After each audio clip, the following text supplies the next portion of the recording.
কি করতে পারি?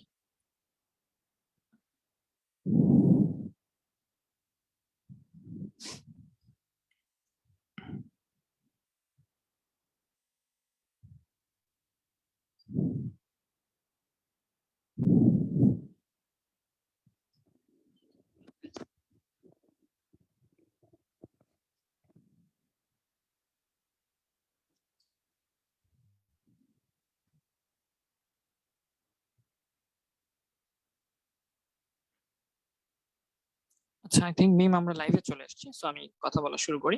হ্যালো এভরিওয়ান, আসসালামু আলাইকুম। আশা করি সবাই ভালো আছো, এন্ড আলহামদুলিল্লাহ আমিও ভালো আছি তোমাদের সবার দোয়াতে। এবং আমার সাথে মিম আছে, মিমও ভালো আছে। আজকে আমাদের ক্লাসে আমরা অনেকদিন পর আসলে অনেক একটা গুরুত্বপূর্ণ চ্যাপ্টার শেষ করলাম, এবং তোমরা জানো তোমাদের এই চ্যাপ্টারের উপর, চ্যাপ্টার 3 যেটা, সেটার উপর কিন্তু সামনে এক্সাম আসছে তোমাদের। শুক্রবার সেটার উপর এক্সাম হবে ইনশাআল্লাহ। সেই এক্সামের রেজাল্টও পাবলিশ করা হবে, কে কত আগে অ্যান্সার দিয়েছো, কে সবচেয়ে ফার্স্ট হয়েছে, কে সেকেন্ড হয়েছে, কে এই জিনিসগুলো দেখানো হবে তোমাদের।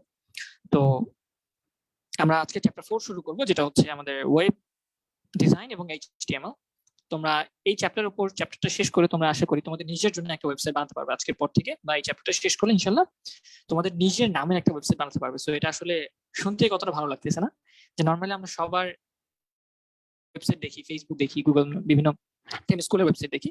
তো এই চ্যাপ্টারটা শেষ করার পর ইনশাআল্লাহ তুমি নিজে একটা ওয়েবসাইট বানিয়ে ফেলতে পারবা। সো এটা আসলে অনেক ইন্টারেস্টিং একটা চ্যাপ্টার, এন্ড হোপফুলি মানে তুমি অনেক এনজয় করবা। যেহেতু জিনিসগুলো প্র্যাকটিক্যাল, আমি চেষ্টা করবো যে প্র্যাকটিক্যালি জিনিসগুলো তোমাদের দেখিয়ে দেখিয়ে দিতে।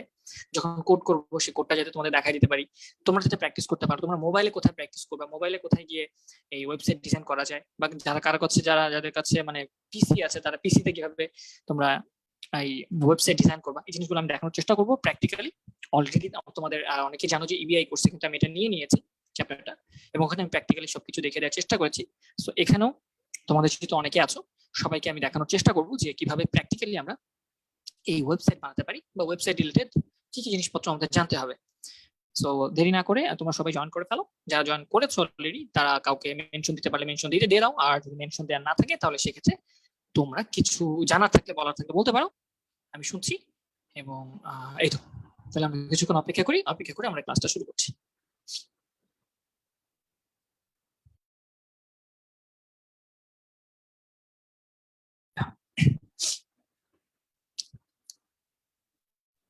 আজকে আমরা চ্যাপ্টার 4 শুরু করব, ঠিক আছে?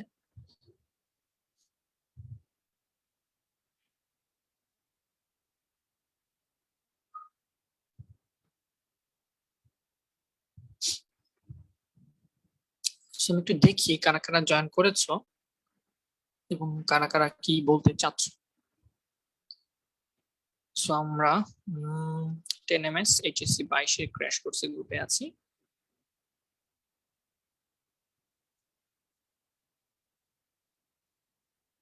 এবং এখানে আমাদের ক্লাসটা শুরু হয়েছে, 3 মিনিট হলো। আমরা আর 2 মিনিট অপেক্ষা করবো, 2 মিনিট অপেক্ষা করে ক্লাসটা শুরু করছি, ঠিক আছে? একটু ধৈর্য ধরে অপেক্ষা করো। হোপফুলি আমরা ক্লাসটা দ্রুত শুরু করতে পারবো। সাউন্ড আজকে আটকে যাচ্ছে ভাইয়া, মেবি নেটওয়ার্ক ইস্যু। হ্যাঁ, নেটওয়ার্ক ইস্যুটা ঠিক হয়ে যাবে, রিজলভ হয়ে যাবে ইনশাআল্লাহ। একটু অপেক্ষা করো। এইচটিএমএল ইউনিটটা কেমন? খুব সুন্দর, হ্যাঁ, খুব সহজ। এবং ইনশাআল্লাহ যেটা বললাম যে তোমরা এই চ্যাপ্টারটা শেষ করার পর তোমরা নিজেরা একটা ওয়েবসাইট বানিয়ে ফেলতে পারবা, তোমাদের নিজের নামের একটা ওয়েবসাইট, যেখানে তোমার নাম থাকবে, তুমি কোন স্কুল থেকে পড়েছো সেই স্কুলের ডেটা থাকবে, তুমি কোন কোন কাজ ভালোবাসো সেটা থাকবে, তোমার ছবি থাকবে। হ্যাঁ, সো ইনশাআল্লাহ এরকম সুন্দর কিছু জিনিস আমরা বানাতে পারবো, ঠিক আছে? এইচটিএমএল এর জন্য ভিজুয়াল স্টুডিও কোড কেমন হবে? হ্যাঁ, তুমি ভিজুয়াল স্টুডিও ব্যবহার করতে পারো, বাট দরকার নেই। হ্যাঁ, এইচটিএমএল কোড করার জন্য কোনো স্পেশাল কোনো সফটওয়্যার দরকার হয় না, বিল্ট ইন সফটওয়্যার দিয়ে করে ফেলা যায়। নোটপ্যাড প্লাস প্লাস দিয়ে করা যায়, শুধু নোটপ্যাড দিয়ে করা যায়, ঠিক আছে? এছাড়া আরো অনেকগুলো মানে অনেক ফেমাস কতগুলো টেক্সট এডিটর আছে, সাবলাইম টেক্সট, তোমরা অনেকে জানো সাবলাইম টেক্সট, সেটা দিয়ে করা যায়। সো আমাকে একটু মিম বলবা, সাউন্ডে কি এখনো প্রবলেম আছে কিনা?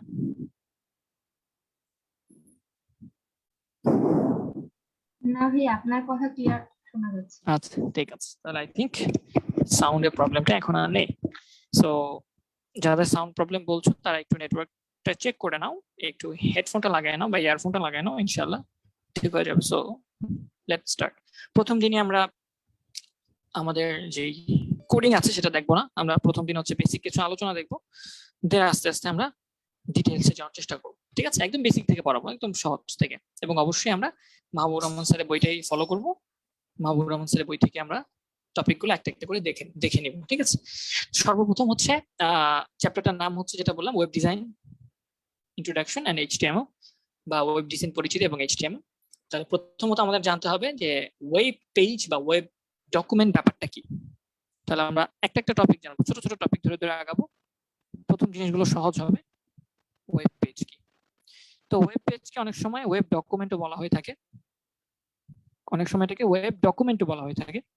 সো ওয়েব ডকুমেন্ট মানে কি ভাইয়া? এই যে আমরা কি করি, অনলাইনে বিভিন্ন ওয়েবসাইট ব্রাউজ করি, বা এগুলো আসলে কি, এগুলো একটা ডকুমেন্ট, ঠিক না? যেমন তুমি কি করেছিলা ওই যে ছোটবেলায় বা তোমার ক্লাস 9-10 তো কি করেছিলা, ওই ওয়ার্ডে একটা ডকুমেন্ট টাইপ করেছিল না? বিভিন্ন ওয়ার্ডে তোমার দরখাস্ত লিখেছিলা, বা তোমার সম্পর্কে সিভি তুমি বানিয়েছিলা, ঠিক না? তোমরা কিন্তু 9-10 আইসিটি তে সেটা করে এসেছো প্র্যাকটিক্যালি।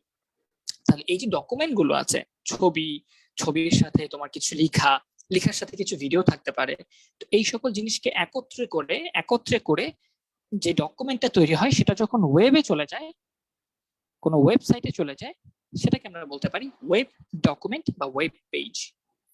ওয়েব ডকুমেন্ট বা ওয়েব পেজ। তাহলে ওয়েব পেজ হচ্ছে এক ধরনের ওয়েব ডকুমেন্ট, যেটা ওয়েবে থাকে বলতে আমরা বুঝছি এটা হচ্ছে ক্লাউডে থাকে বা কোনো সার্ভারে থাকে। যেমন তুমি আজকে তোমার ফেসবুকে যেটা ব্রাউজ করছো, তোমার ফেসবুকে তুমি যে পেজটা ব্রাউজ করছো, বা তোমার যে ছবি দেখতে পাচ্ছ তুমি আপলোড করতেছো, এগুলো কি তোমার কম্পিউটারে আছে নাকি তোমার মোবাইলে আছে? এগুলো কিন্তু কোনো জিনিসই তোমার মোবাইলে নাই। তুমি যে জিনিসটা ফেসবুকে আপলোড করছো, যে ছবিটা, যে কথাগুলো তুমি পোস্ট আকারে দিচ্ছ, এগুলো কি তোমার কম্পিউটারে বা তোমার মোবাইলে স্টোর করা আছে? এগুলো কিন্তু কোনোটাই তোমার মোবাইলে স্টোর করা নেই। এগুলো কোথায় আছে? এগুলো ফেসবুকের সার্ভারে আছে। এখন সার্ভার বলতে কি বোঝায় সেটা আমরা একটু পরে দেখবো, ডিটেলসে দেখবো। ঠিক আছে, সার্ভার কি জিনিস।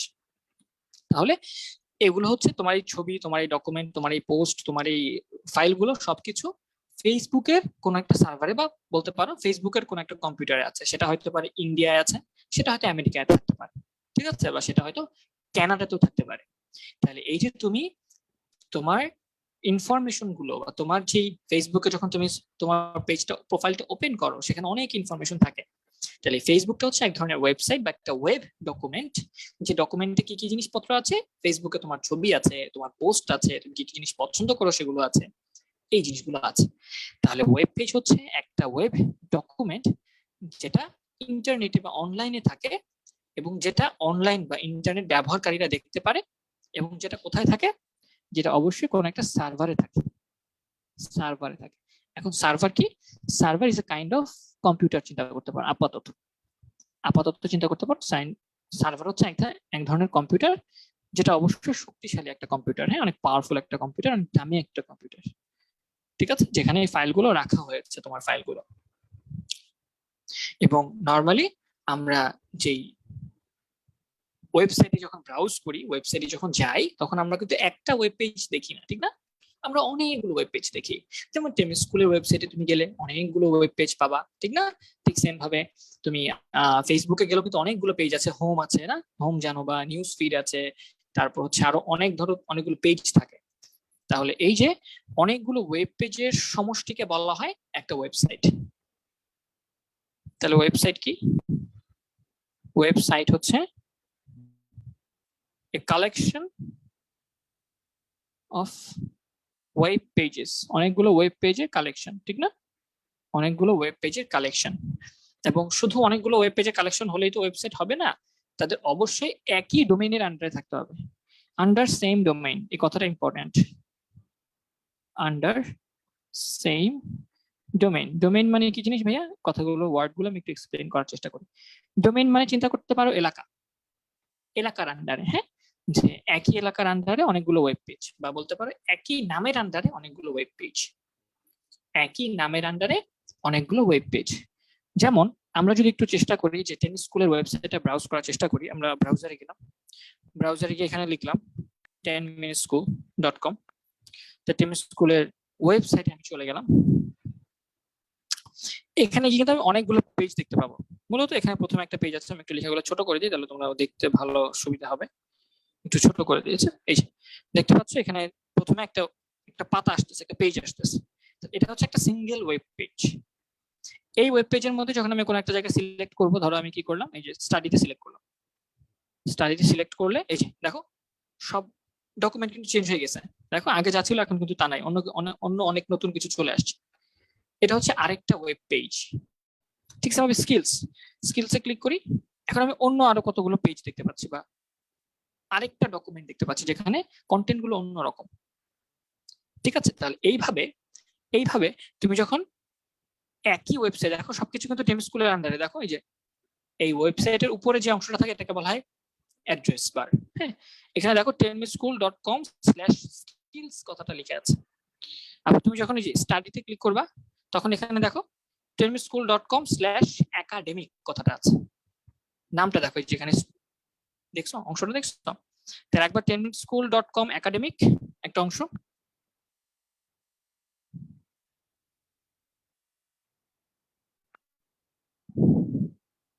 পেস্ট।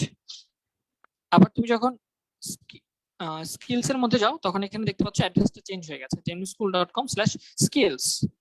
তাহলে এখানে নামটা চেঞ্জ হয়ে গেছে, পেস্ট। তাহলে তুমি দেখতে পাচ্ছ যে টেনমি স্কুলের আন্ডারে, একই নামের আন্ডারে আমি কি পাচ্ছি, দুইটা ভিন্ন ভিন্ন পেজ পাচ্ছি। যেমন একটা পেজ হচ্ছে একাডেমিক পেজ, একটা হচ্ছে স্কিল পেজ, কিন্তু তাদের প্রথম অংশটা কিন্তু সেম। tenmyschool.com এই অংশটা কিন্তু কমন আছে, ঠিক না? এই অংশটা কিন্তু কমন আছে দুই জায়গায়। সুতরাং এই পেছনের অংশটা চেঞ্জ হয়ে গেছে। তাহলে পেছনের অংশটা মিন করতেছে এক একটা ওয়েব পেজ। ঠিক আছে, একই ডোমেইনের আন্ডারে। ডোমেইন বলতে আমি বুঝাচ্ছি টেম স্কুল হচ্ছে এক একটা ডোমেইন। ধরো ওটা হচ্ছে বাড়ির মালিক, বাড়ির মালিকের ভেতর এক একটা রুম। ঠিক আছে, আমি এক একটা রুমকে এক একটা ওয়েব পেজ চিন্তা করতে পারি, আর পুরো বাড়িটাকে আমি একটা ডোমেইন চিন্তা করতে পারি। ঠিক আছে, তাহলে ডোমেইন হচ্ছে অনেকটা চিন্তা করতে পারো একটা এলাকার নাম বা কোনো কিছু একটা জিনিসকে মিন করতেছে একটা এলাকা, সেই এলাকার আন্ডারে অনেকগুলো ওয়েব পেজ থাকতে পারে। অনেকগুলো ওয়েব পেজের একটি কালেকশন থাকে, তখন বলা হবে ওয়েবসাইট। তাহলে tenmyschool.com কে যেটা আমরা ওয়েবসাইট বলি, সেই ওয়েবসাইটের আন্ডারে দেখা যায় অনেকগুলো পেজ থাকে, অনেকগুলো ওয়েব পেজ থাকে, অনেকগুলো ওয়েব ডকুমেন্ট থাকে। আমার কি কথাটা বোঝা গেছে যে ওয়েব পেজ এবং ওয়েবসাইটের মাঝখানে যে ডিফারেন্সটা ছিল সেই ডিফারেন্সটা কি? এবং যখন তুমি কোনো ওয়েবসাইটে ঢুকবা তখন প্রথমে তোমার চোখের সামনে যে পেজটা আসে ঢোকার পরে সেটাকে বলা হয় হোম পেজ। এগুলো তোমরা সবাই জানো, আসলে এগুলো সব মানে কমন কথাবার্তা। তাও যেহেতু চ্যাপ্টারে আসছে এই জন্য আমি রিপিট করছি। ঠিক আছে, চ্যাপ্টারে যেহেতু আসছে এই জন্য আমি রিপিট করেছি। তাহলে যখনই তুমি প্রথম কোনো ওয়েবসাইট ব্রাউজ করো তখন তুমি যে পেজটা পাও সেটা হচ্ছে হোম পেজ। জাস্ট লাইক তুমি যখন টেম স্কুল সার্চ করেছিলা তখন তুমি এই পেজটা পাইছিলা, এটাকে বলা টেম স্কুলের হোম পেজ। দেখো এখানে নামের সাথে এক্সট্রা কোনো কিছু নাই, জাস্ট tenmyschool.com লেখা। তাহলে এই যে পেজটা আমি দেখতে পাচ্ছি এটা হচ্ছে আমার হোম পেজ, টেম স্কুলের হোম পেজ। ঠিক আছে, এবং এই ফাইলগুলা, যেখানে ফাইলগুলা ছবি দেখতে পাচ্ছ, অনেকগুলো কোর্সের নাম দেখতে পাচ্ছ, এই সবগুলো কিন্তু আসলে কি আছে, এই সবগুলো কিন্তু তোমার কোনো সার্ভারে কোনো কম্পিউটারে রাখা আছে, যেটা তুমি দেখতে পাচ্ছ ইন্টারনেট কানেকশনের মাধ্যমে। ইন্টারনেট না থাকলে এটা দেখতে পারতা, ইন্টারনেট না থাকলে কিন্তু তুমি এই ফাইলগুলো দেখতে পাইতা না। ঠিক আছে, সো এগুলো অবশ্যই অন্য কোনো কম্পিউটারে আছে, তোমার ইন্টারনেট কানেকশন আছে যার কারণে তুমি দেখতে পাচ্ছ ওগুলো, আদারওয়াইজ তুমি দেখতে পাইতা না। ঠিক আছে, তুমি দেখতে পাইতা না। আর এই যে তার একটা ঠিকানা আছে, এই ওয়েব পেজটা খোঁজার জন্য তোমাকে কি করতে হবে, ওয়েবসাইটে যাওয়ার জন্য tenmyschool.com লিখতে হবে। এটাকে বলা হয় ইউআরএল। এটার নাম কি? এটার নাম হচ্ছে ইউআরএল। এই tenmyschool.com এটাকে বলা হয়, এই পুরো অংশটাকে আমরা বলতে পারি tenmyschool.com যে নামের অংশটা, এটাকে আমরা বলতে পারি, বা পুরো একসাথে পুরো জিনিসটাকে আমরা বলতে পারি একটা ইউআরএল। কি? ইউআরএল। ইউআরএল মানে কি? Uniform resource locator. এটার ফুল মিনিং হচ্ছে ইউনিফর্ম রিসোর্স লোকেটর, বা এটাকে অনেক সময় ইউনিভার্সালও বলা হয়ে থাকে। ইউনিভার্সাল। ঠিক আছে, যে কেউ যদি এই জিনিসটা লিখে, এই tenmyschool.comটা লিখে, তাহলে সে এই ওয়েবসাইটে চলে যেতে পারবে। রিসোর্স লোকেটর, লোকেটর মানে কি? যে খুঁজে ফেলে, না লোকেশন যে খুঁজে তাকে বলা হয় লোকেটর, লোকেট করে যে তাকে লোকেটর বলে। আর রিসোর্স মানে কি? কোন সম্পদ, যেমন এগুলো একটা রিসোর্স না, এই ছবিগুলা, এই কথাগুলা, এই সবকিছুকে এক একটা সম্পদ না, এক একটা রিসোর্স না, টেম স্কুলের সম্পদ বলা যায়। তাহলে এই রিসোর্স গুলোকে খুঁজে পাওয়ার জন্য যেই অ্যাড্রেসটা বা যে লেখাগুলো ব্যবহার করা হয় সেটাকে বলা হয় ইউআরএল। ইউআরএল, ঠিক আছে? And URL stands for universal বা ইউনিফর্ম রিসোর্স লোকেটর, যেটা দিয়ে খুঁজে পাওয়া যায়। আমরা ভবিষ্যতে আরো দেখবো, এগুলো অনেকগুলো অংশ আছে, এগুলো আমি দেখবো। সর্বপ্রথম ওয়েবসাইট বানানো হয় 1991 সালের 6ই আগস্ট। প্রথম ওয়েবসাইট বানানো হয়, সর্বপ্রথম ফার্স্ট ওয়েবসাইটটা বানানো হয় 1991 সালের 6th অগস্ট। আমরা যে মাসটা এখন শেষ করে আসলাম, 6th অগস্টে সর্বপ্রথম ইন্টারনেট এ প্রথম ওয়েবসাইট কি করা হয়, তৈরি করা হয়। এবং এই ওয়েবসাইট বানানোর জন্য কতগুলো নিয়ম আছে, কতগুলো প্রক্রিয়া আছে। কি কি? প্রথম প্রক্রিয়াটা হচ্ছে, আমরা একদম হুবহু বই থেকে যাচ্ছি সো দ্যাট তোমরা ক্যাচ করতে পারো যে কোথা থেকে কোথায় যাচ্ছি আমরা। ডোমেইন নেম রেজিস্ট্রেশন করা, ডোমেইন নেম রেজিস্ট্রেশন করা, ডোমেইন নেম রেজিস্ট্রেশন করা। 2 নম্বর পয়েন্ট হচ্ছে, অবশ্যই তোমাকে ডিজাইন করতে হবে, ওয়েব পেজ গুলা ডিজাইন করতে হবে। কেউ না কেউ তো বানাইছে, ডিজাইন করছে, ওয়েব পেজ গুলা ডিজাইন করতে হবে। এই চ্যাপ্টারের শেষে আমরা দেখবো ফাইনালি কি করা লাগে। হ্যাঁ, তারপর এই ওয়েব পেজ গুলাকে কোন সার্ভারে রাখতে হয়, কোন সার্ভারে রাখতে হয়, যেটাকে আমরা বলি হোস্টিং, এটার নাম হচ্ছে হোস্টিং। এন্ড ফাইনালি এটাকে আরো প্রচার করার জন্য এটা কি করতে হয়, তোমার সার্চ ইঞ্জিনে মানে ইনক্লুড করে নিতে হয়, সার্চ ইঞ্জিনে অ্যাড করতে হয়। ঠিক আছে, সাবমিট করতে হয়। তাহলে একটা ওয়েবসাইট বানানোর যে প্রসেস আছে সেটা হচ্ছে মোটামুটি এই 4টা। আমরা এটা ডিটেইলস আরো ভবিষ্যতে দেখবো। প্রথমে একটা ডোমেইন নেম রেজিস্ট্রেশন করতে হবে। তুমি চাইলেই facebook.com নামে কি করতে পারবে না, একটা ডোমেইন নেম বা ওয়েবসাইট বানাতে পারবে না, কিনতে পারবে, নাম কিনতে পারবে না। এই নামগুলো কি সংরক্ষিত থাকে, এই নামগুলো সংরক্ষিত থাকে, কেউ চাইলেই তোমার নাম কিনতে পারবে না। অলরেডি একটা ওয়েবসাইট আছে যেটা facebook.com নামে, এটা তুমি আর কিনতে পারবে না বা ব্যবহার করতে পারবে না। তোমাকে অবশ্যই এটা নাম চেঞ্জ করে অন্য একটা নাম দিতে হবে যদি এরকম একটা ওয়েবসাইট বানাতে চাও তুমি। তাহলে এই যে তুমি একটা নাম কিনবা, সেটা কি অলরেডি আছে কিনা এটা চেক করা হয়। হ্যাঁ, তোমরা জানো GoDaddy.com, তোমরা তো এগুলো চিনো হয়তো বা জানো। যখন তুমি নতুন একটা ওয়েবসাইট বানাবা, তুমি যদি GoDaddy, এরকম আরো অনেকগুলো ওয়েবসাইট আছে,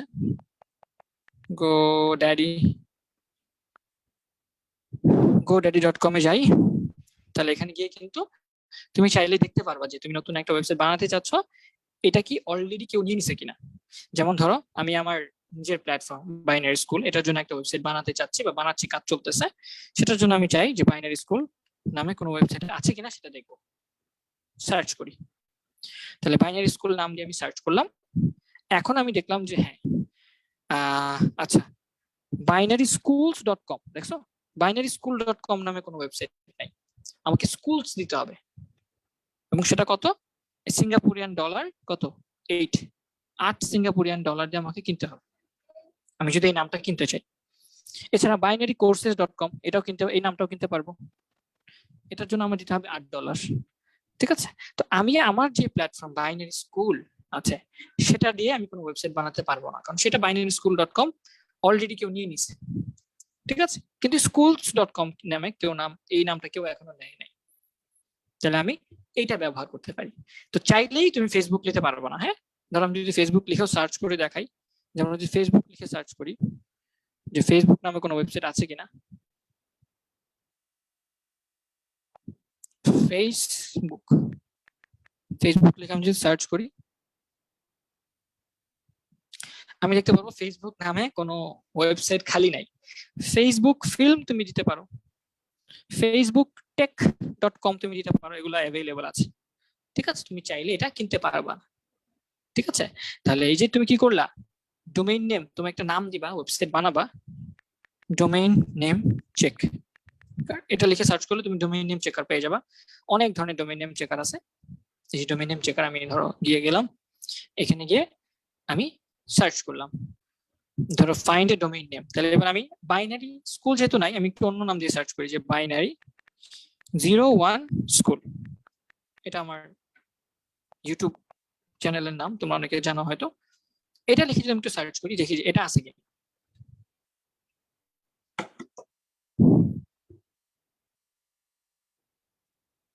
আমি দেখতে পাচ্ছি এই যে বাইনারি স্কুল ডট কম আমি কিনতে পারবো। এই যে বাইনারি 01 স্কুল ডট কম, এটা আমি কিনতে পারবো, দেখছো এটা কিন্তু আছে। এটা কত লাগবে? $19.98 লাগবে আমার, ঠিক আছে। আবার বাইনারি 01 স্কুল ডট নেট দিলে সেক্ষেত্রে আবার দাম কমে যাবে, মাত্র $12, $13।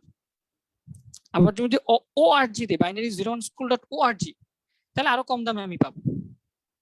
তাহলে এই যে আমি কি করব, এই নামগুলো কিন্তু চাইলে আমি কিনতে পারি, কারণ এগুলো অ্যাভেলেবল আছে। কিন্তু বাইনারি স্কুল ডট কম ছিল না, তোমরা যেটা দেখছো না, বাইনারি স্কুল ছিল না, স্কুলস ছিল। এইভাবে তুমি কিন্তু এই জিনিসগুলো চেক করতে পারো যে তুমি কোন নামে ওয়েবসাইট বানাবা। তো এরকম যদি নামে কেউ থাকে, তখন তুমি এটা অ্যাড টু কার্ট দিলে তুমি এটা কিনে ফেললা, টাকা পে করলে কিনে ফেললা। এখন এই নামটা দুনিয়ার আর কেউ ইউজ করতে পারবে না। তোমরা কিন্তু একটা এক্সাম্পল জানো যে কিছুদিন আগে কিন্তু একটা ঘটনা ঘটছিল।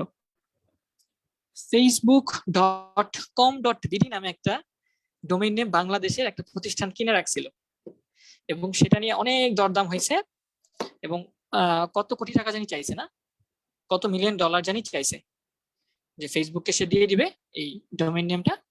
কিন্তু ফেসবুকের থেকে কত $1 মিলিয়ন জানি তারা চাইছে, আমার মনে নাই, হ্যাঁ, যে অলমোস্ট মনে হয় এরকম হতে পারে যে 10 কোটি না কত কোটি টাকার মতো সে চাইছে, নাকি 3 কোটি না 4 কোটি টাকার মতো চাইছে।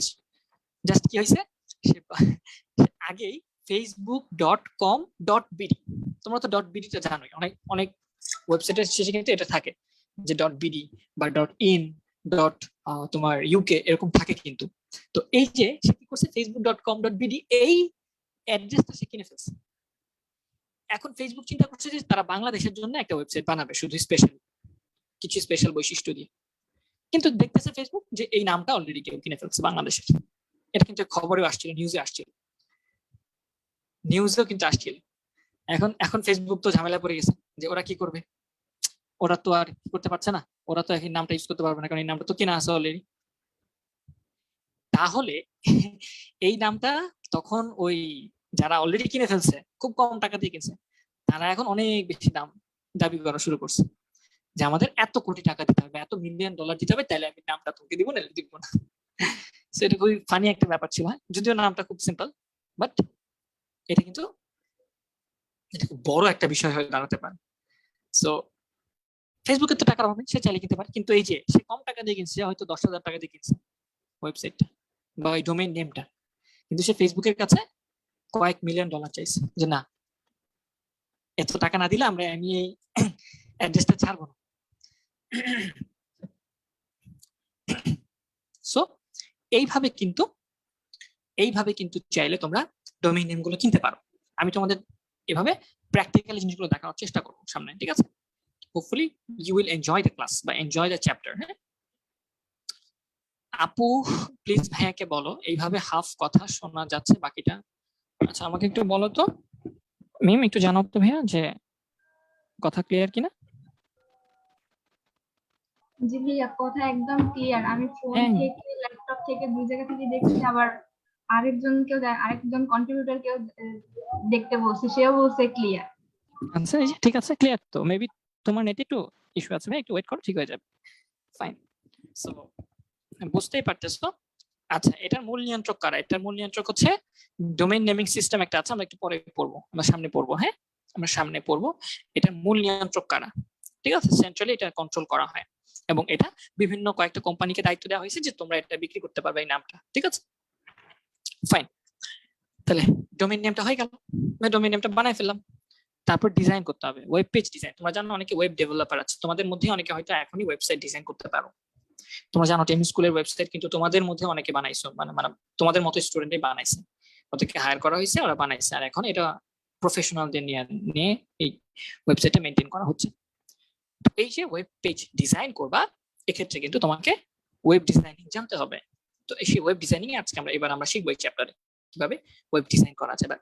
ফুল ফ্লেজড ওয়েবসাইট না বানাতে পারলেও আমরা যাতে বেসিক একটা ওয়েব পেজ বানাতে পারি বা ওয়েবসাইট বানাতে পারি সেটার জন্য চেষ্টা করবো। ওয়েবসাইট ডিজাইন হয়ে গেল। সার্ভারে অ্যাড করা, এই যে এখন তুমি ধরো একটা ওয়েব পেজ বানাইছো, এটা তুমি তোমার কম্পিউটারে ডিজাইন করছো, তুমি তোমার কম্পিউটারে ডিজাইন করে রাখছো, তুমি তোমার কম্পিউটারে ডিজাইন করে রাখছো। এখন এটা তো তোমার কম্পিউটার আছে, এটা তো আর সারা দুনিয়ার মানুষ চাইলেই দেখতে পারবে না, তোমার কম্পিউটারে। এখন যদি তুমি এমন একটা জায়গায় রাখো, এমন একটা কম্পিউটারে রাখো যে কম্পিউটারটা সবসময় ইন্টারনেটের সাথে কানেক্টেড, সবসময় 24 ঘন্টা, দিনের রাতে 24 ঘন্টা, মাসে 30 দিন, বছরে 365 দিনই অন থাকবে, সবসময় ইন্টারনেটের সাথে সংযুক্ত থাকবে এবং খুব পাওয়ারফুল একটা কম্পিউটার হবে, তাহলে কি তোমার ওই কম্পিউটারে যদি তুমি কোনো কিছু রাখো তাহলে কিন্তু দুনিয়ার সবাই ওই কম্পিউটার থেকে ওই ফাইলগুলো অ্যাক্সেস করতে পারবে।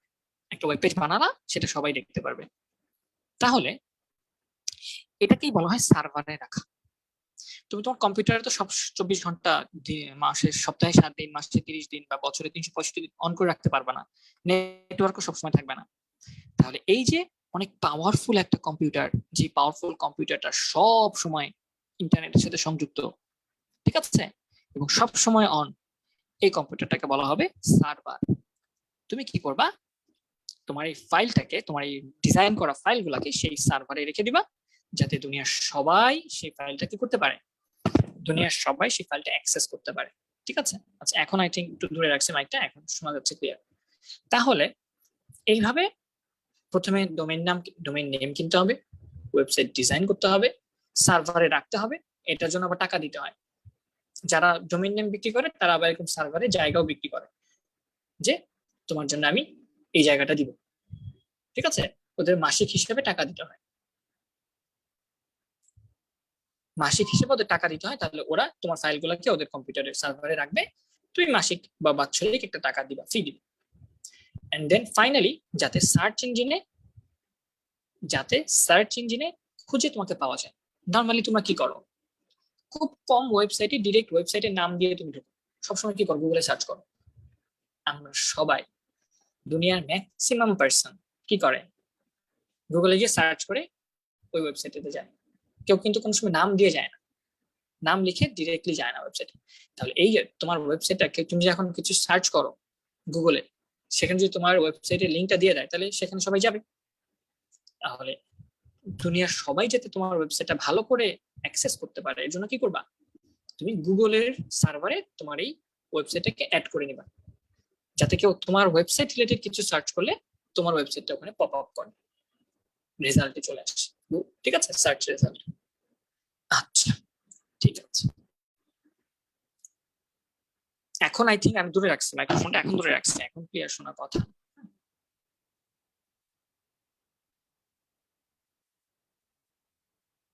আচ্ছা, 3-4 বছর আগে এই সাইটে কপি পেস্ট করে অনেক ওয়েবসাইট বানিয়েছিলাম, বাট 2 বছর হলো সাইটটা ভ্যানিশড। ওয়াপকা না, ওয়াপকা, আচ্ছা ঠিক আছে। এখনো অনেক ওয়েবসাইট আছে, অনেক জায়গা আছে, সার্ভার আছে যেখানে তুমি ফ্রিতে ওয়েবসাইট বানাতে পারবা, রাখতে পারবে, কিন্তু সেক্ষেত্রে তাদের কিছু অ্যাডিশনাল অ্যাট্রিবিউট তোমাকে লিখতে হয়। যেমন এখন তোমরা হয়তো জানো অনেক সময় 000 এরকম একটা ওয়েবসাইট আছে, ফ্রি হোস্টিং। তুমি যদি সার্চ করো ফ্রি হোস্টিং, যে টাকা দিবা না, তুমি ফ্রিতে রাখতে চাও, ফ্রি হোস্টিং, তুমি যেটা লিখে সার্চ করো, যে তোমার অনেক ফ্রি হোস্টিং এর ওয়েবসাইট আছে, যেখানে কি করা যায়, চাইলেই ফ্রিতে তোমার ওয়েবসাইট রাখা যায়। যেটা আমাদের সবচেয়ে popular, one of the popular হচ্ছে যে 000webhost.com। এখানে তুমি চাইলেই তোমার ওয়েবসাইট ফ্রিতে রাখতে পারবে, কিন্তু এটা স্পিড এত কম হবে যে এটা রাখার চেয়ে না রাখাই ভালো, বুঝতে পারছো? তুমি প্র্যাকটিসের জন্য, টেস্টের জন্য করতে পারো, বাট একদম তোমার ফাইনাল ওয়েবসাইট তুমি এখানে রাখবা, এটা রাখা মোটেও যুক্তিযুক্ত না। ওয়েবসাইট লোড হতে হতেই তোমার সময় কাবার, ঠিক আছে, তখন মানুষ বিরক্ত হয়ে তোমার এই ওয়েবসাইটে যাবে না। আর তারপরে এটা কোনো মানে ফিক্স নাম থাকবে না, তোমার নামের পিছনে আগে এরকম ওয়েব 000 লাগাই দিতে হবে। ফ্রিতে ডোমেইন কিনা চাই, যে ফ্রিতে ডোমেইন পাবা এখান থেকে, webhost.com, এখানে গেলে তুমি ফ্রিতে ডোমেইনও পাবা, কিন্তু আগে পিছে ওদের নাম অ্যাড করতে হবে, ঠিক আছে। সো ওয়েবসাইট বানাইলে কি আচ্ছা এইসব কি কথা বলে? তোমরা ক্লাস করতেছো, ক্লাস করো। ওয়েবসাইট বানাইলে বউ পাওয়া যায় না কি পাওয়া যায় সেটা তো বলার দরকার নাই। দেখছো, এই জন্যই তো মেজাজটা খারাপ হয়ে যায় ক্লাসের মাঝখানে হুটহাট উল্টাপাল্টা কথা বলে।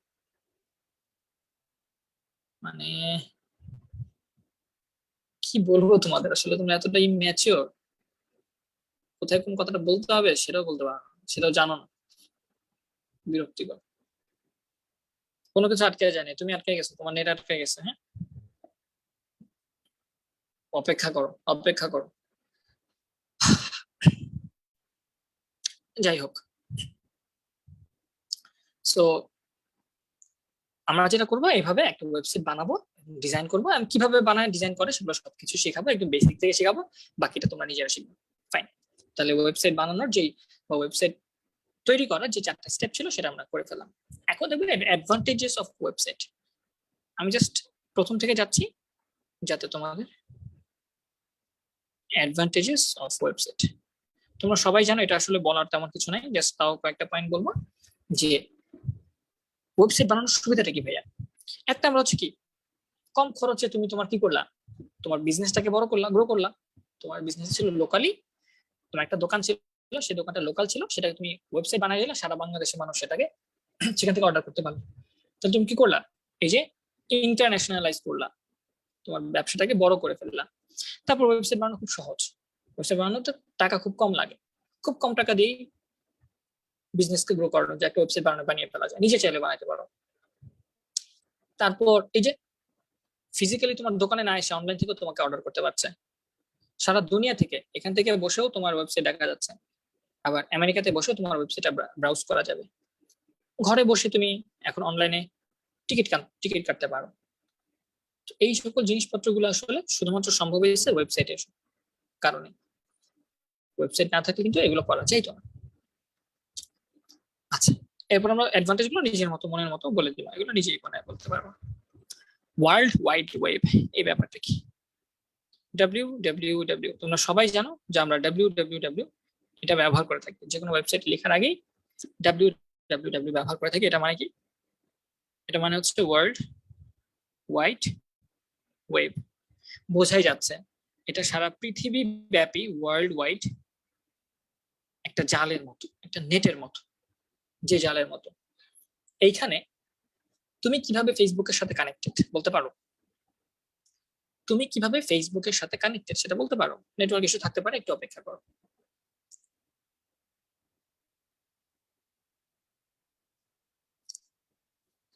ওয়ার্ল্ড ওয়াইড ওয়েব এটা হচ্ছে একটা জালের মতো। তার মানে ধরো তোমার বাসায় একটা কম্পিউটার আছে, তুমি কি ডিরেক্ট ফেসবুকের সাথে কানেক্টেড? কখনোই তো না। তোমার বাসা থেকে একটা তার আছে, ঠিক না? সেই তার দিয়ে হয়তো তোমার যে লোকাল আইএসপি অফিস, লোকাল যেখান থেকে ইন্টারনেট নিছো, সেটা কানেক্টেড। সেই লোকাল ইন্টারনেট হয়তো আবার আরেকটা তোমার কি জেলা ভিত্তিক যে ইন্টারনেট আছে, আইএসপি আছে, তার সাথে কানেক্টেড, তার সাথে কানেক্টেড, ঠিক আছে?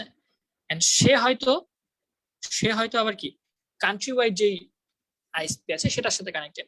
এন্ড সেটা হয়তো সমুদ্রের তলদেশে দিয়ে তোমার ইন্ডিয়া বা পাকিস্তানে ওখানে কোনো একটা কম্পিউটারের সাথে কানেক্টেড। সেখান থেকে হয়তো আবার কানেকশন আইসা আবার হয়তো গিয়ে ওই ফেসবুকের আমেরিকার কোনো একটা সার্ভারে কানেক্টেড। এটা হচ্ছে আমেরিকার সেই সার্ভার। তাহলে এইভাবে কিন্তু একটা জালের মতো, হ্যাঁ, যেখান থেকে এখানে একটা কানেকশন আছে, এখান থেকে এখানে কানেকশন আছে, এখান থেকে কানেকশন আছে, এখানে কানেকশন আছে, এখানে কানেকশন আছে, এখানে কানেকশন আছে। এটা অনেকটা মাকড়সার জালের মতো।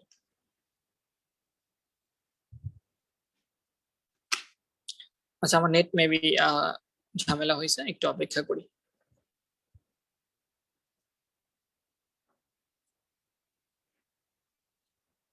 মিমা, আমাকে একটু বলবো ভাইয়া, এখন কি আমাকে শুনতে পাচ্ছ কিনা বা স্ক্রিন দেখা যাচ্ছে কিনা? জি ভাইয়া, স্ক্রিনও দেখা যাচ্ছে, শুনতে পাচ্ছি। আচ্ছা আচ্ছা, আমার এখান থেকে হয়তো নেটওয়ার্কটা ইস্যু। হোক, তাহলে এই যে আমরা কি দেখলাম, একটা কম্পিউটারের সাথে আরেকটা কম্পিউটার কানেক্টেড, এখানের সাথে এটা কানেক্টেড, এটার সাথে আবার এটা হয়তো কানেক্টেড, এটা কানেক্টেড, এইভাবে জালের মতো কানেক্টেড। এখন অনেকে বলছে আইএসপি কি? আইএসপি হচ্ছে ইন্টারনেট সার্ভিস প্রোভাইডার। আইএসপির ফুল মিনিং কি? ইন্টারনেট সার্ভিস প্রোভাইডার, যারা ইন্টারনেট সার্ভিস প্রোভাইড করে তোমাদের কাছে, ঠিক আছে? এখন তোমরা চাইলে দেখতে পারো যে বাংলাদেশ বাংলাদেশ কোথায় কিভাবে কানেক্টেড, বাংলাদেশ যে ইন্টারনেটের লাইন আসছে ভাইয়া সেটা কিভাবে আসছে তোমরা কি বলতে পারো? তুমি যদি গুগলে গিয়ে সার্চ করো, দেখো আমি যদি তোমার সার্চ করে দেখাই, সাবমেরিন কেবল, হ্যাঁ, সাবমেরিন কেবল, এটা লিখে যদি সার্চ করো সাবমেরিন কেবল ডট ম্যাপ, এটা থেকে কিন্তু তুমি দেখতে পারবা যে বাংলাদেশ কিভাবে সারা দুনিয়ার সাথে কানেক্টেড। এই যে দেখো আমাদের বাংলাদেশ সারা দুনিয়ার সাথে কিভাবে কানেক্টেড এটা এখানে আছে। ঠিক আছে, আমি একটু দেখি বাংলাদেশকে খুঁজে বের করি। বাংলাদেশ কোথায়? এই যে বাংলাদেশ, দেখছো এটা হচ্ছে আমাদের বাংলাদেশ। বাংলাদেশ থেকে শুধুমাত্র দুইটা তার গেছে, দুইটা তার গিয়ে সারা পৃথিবীর সাথে কানেক্টেড। এগুলো সাগরের মাঝখান দিয়ে গেছে। হ্যাঁ, একটা কেবলের নাম হচ্ছে এই যে সিমিউই, সিমিউই, দেখো এখানে নাম আছে সিমিউই, সিমিউই 5, এটা হচ্ছে একটা কেবল। এই কেবলটা কোথায় কোথায় আছে দেখো, এই বাংলাদেশে আছে, মায়ানমারে আছে, এখান থেকে দিকে গিয়ে মালয়েশিয়া, সিঙ্গাপুর এখানে কানেক্টেড। তারপরে এটা আবার চলে গেছে শ্রীলঙ্কায়, তারপরে শ্রীলঙ্কা থেকে আবার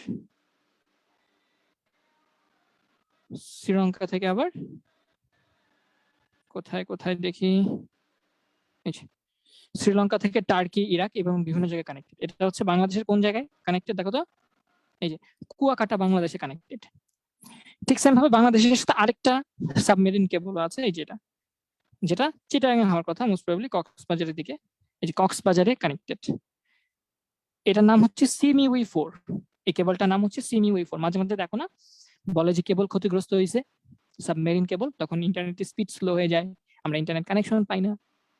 এটা কেন হয়? যে বাংলাদেশের সাথে এই যে সারা দুনিয়ার যে দুইটা কানেকশন, এটা একটা হয়তো ছিঁড়ে যায় জাহাজের কারণে বা তিমিরের কারণে। হ্যাঁ, তিমির বা শার্ক এরা কি করে, এই তারগুলোকে হয়তো কামড় দিয়ে ছিঁড়ে ফেলে বা কোনো একটা দুর্ঘটনা ঘটে, যার কারণে তারগুলো কি হয়ে যায়, ছিঁড়ে যায়, তখন এটা রিপেয়ার করতে হয়।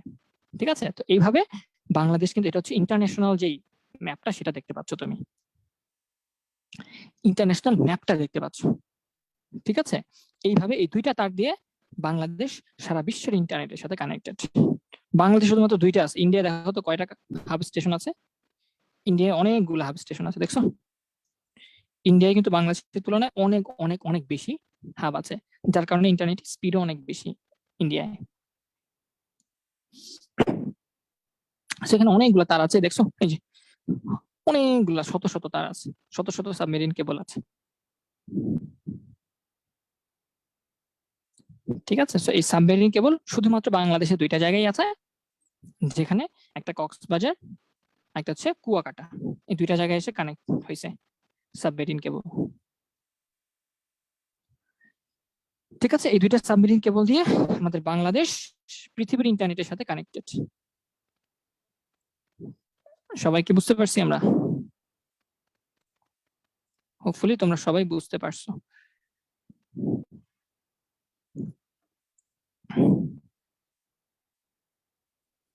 আমাদেরটা হচ্ছে সিএমই 4, হ্যাঁ, আর উই 5, এই দুইটা তার দিয়ে আমরা কানেক্টেড। একটা হচ্ছে সিএমই 4, একটা হচ্ছে সিএমই 5, যেটা কোথায় আছে, এই যে বাংলাদেশের এই যে এখানে কানেক্টেড। ওকে, হোপফুলি এখন ঠিক আছে।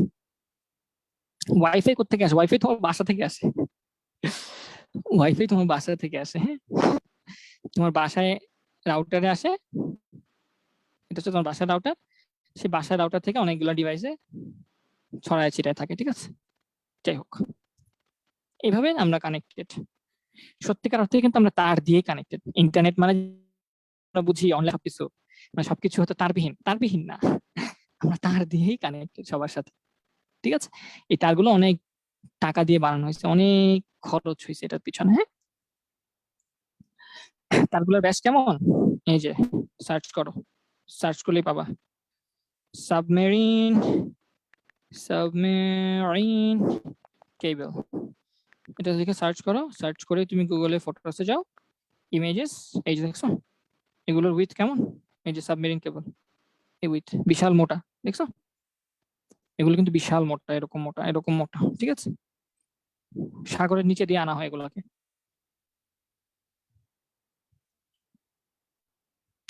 সাগরের নিচে দিয়ে দেখছো এই যে কিভাবে কাজ করতেছে সাবমেরিন কেবলে, এই যে সাগরের মাঝখানে এরকম বিশাল কানেকশন, সেগুলো হচ্ছে সব সাগর দিয়ে কানেকশন গুলো দেওয়া হয়। তাহলে ওয়ার্ল্ড ওয়াইড ওয়েব হচ্ছে, এটা হচ্ছে একটা সারা পৃথিবী ব্যাপী বিস্তৃত একটা জাল, যেই জালের মাধ্যমে আমরা একজন আরেকজনের সাথে কানেক্টেড, আমরা একজন আরেকজনের সাথে কানেক্টেড। আচ্ছা ভাইয়া লো ব্যাটারি, যাই হোক ফাইন। এরপর চলে আসি আমরা আইপি অ্যাড্রেস কি জিনিস। আর মেইনলি এই www বা ওয়ার্ল্ড ওয়াইড ওয়েব, এটা সর্বপ্রথম প্রস্তাব করে হচ্ছে টিম বার্নার্স-লি নামে একজন সায়েন্টিস্ট। টিম বার্নার্স-লি নামে একজন সায়েন্টিস্ট 1989 যেটা পরবর্তীতে কনভার্ট হয়ে www তে পরিচিতি লাভ। ঠিক আছে, ফাইন।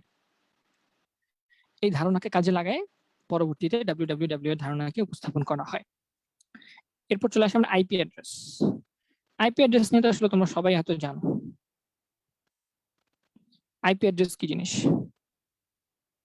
আইপি অ্যাড্রেস হচ্ছে অনেকটা ঠিকানার মতো। ঠিকানা যেমন আমার এই বাসায় রাউটারের সাথে আমার এই আইপ্যাডটা কানেক্টেড, তারপর আমার এই কম্পিউটারটা কানেক্টেড, আমার আইফোনটা কানেক্টেড। তাহলে এই যে এতগুলা ডিভাইস কানেক্টেড, আমার টিভিও কানেক্টেড রাউটারের সাথে, এই প্রত্যেকটা ডিভাইসকে ইউনিকলি আইডেন্টিফাই করার